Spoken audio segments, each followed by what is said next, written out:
The idea came from many different places. I started to write something else and then started to find that several women's parts were kind of forming themselves in my collection of stories. And one day I heard some retired women teachers playing ukuleles, and they started to sing When I'm 64.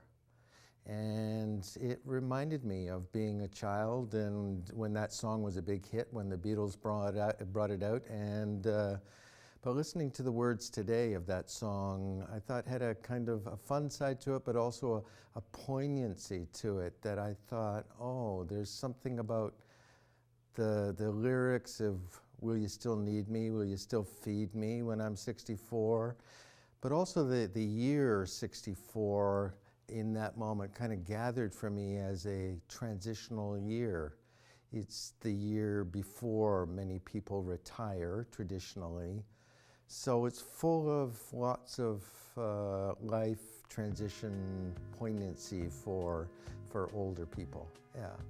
That's been a big issue in the theater and in film, TV for actresses. They get to age 40 and they rust out. They don't wear out, they rust out from lack of use in the wings. And the work that I did for the last 35 years put me in conversation as part of my work with women, and I heard a lot of very touching, poignant stories of courage, of fragility, but finding inner strength, and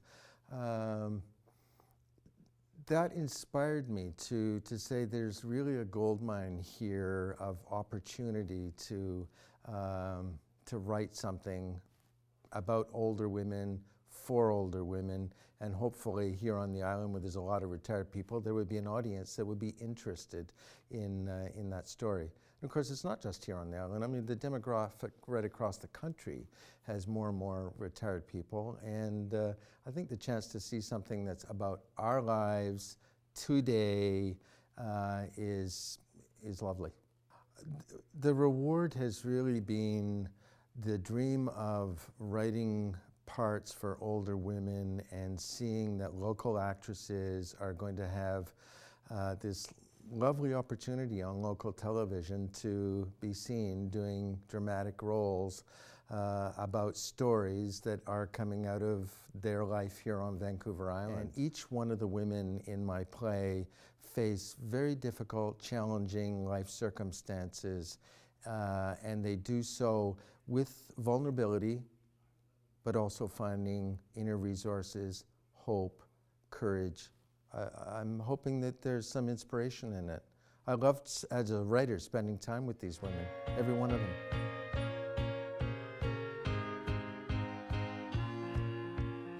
Steve and I met, 4 or 5 years ago, actually on stage. We played in Mousetrap together with Courtney Little Theatre.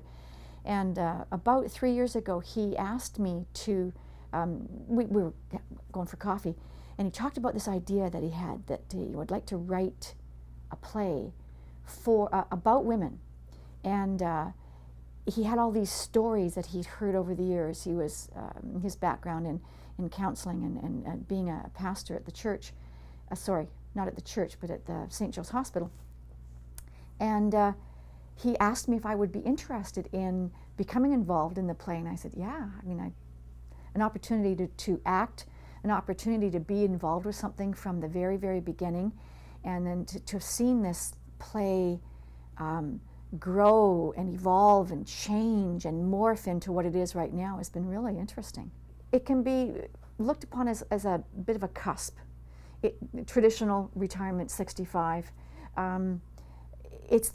It's a giant step to go from who we used to be and who we will become.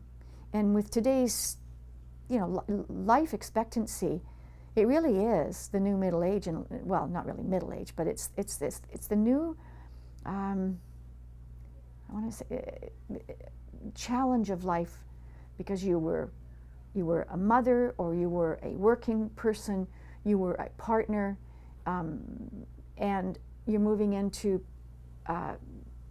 this new part part of your world in your life. You don't feel like you have an importance. Your job, often your paid job is done. Your unpaid job as a mother is done. You might be a caregiver, but definitely you can begin to feel unimportant in the big world. I'm not 64. I'm not. I just turned 59 actually, but I definitely feel that. Except that inside you're still that young person. I remember my mom. As a matter of fact, my mother, who is turning 89, just said to me the other day, you know, I'm still the same person inside. And I remember her saying that 20 years ago, and I'm going, how could you be the same person? You're 69 years old or 65 years old at the time she said this to me. And I said, but you're an old woman. And of course when she was 65, I was 35. And now that I'm coming up to that age, I don't feel any different inside. I don't feel like I sometimes feel like I'm playing house, that I'm just waiting for to grow up, but I'm not. I'm already there. I'm already past that. It's quite surprising. The biggest challenge is deciding where to go with this play, and hoping for Steve's sake that it will blossom into something that gives him that recognition, but that also allows other actors out there who would love to grab onto a real meaty piece and perform it maybe in your own theater or whatever.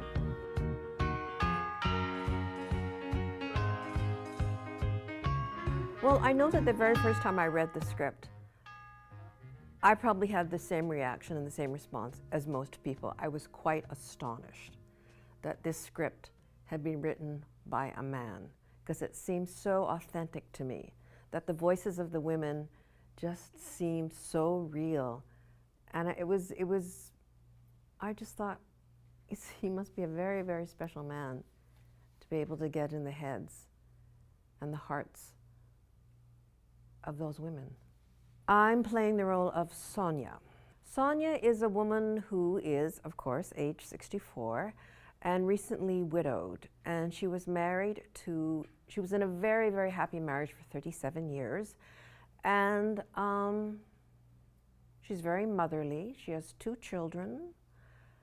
And most importantly is she's trying online dating. Well, I thought it was serendipitous because I'll confess that I just turned 64. And so I could relate to her at that level. And I too had been married for 37 years. But personally, I would never try internet dating. It was just something that's right now at this point in my life is just very, very remote. You know, the chances of me trying something like that are just, you know, very distant. I think that women these days, because of, you know, improved healthcare, are living longer. And so therefore they have a longer arc of what's possible in their lives. And to think that at the age of 64, you know, life has ended, that may have been true generations ago, but in this day and age, no. And so I think women do have the capacity to be productive and to have interesting, fulfilling lives at the age of 64 and beyond. Well, I think that's what makes it so real and rewarding, and that the audience does get involved and they do have an emotional and visceral response to the script and to the characters. And I think that's what makes it successful. That's not something that that just doesn't move you.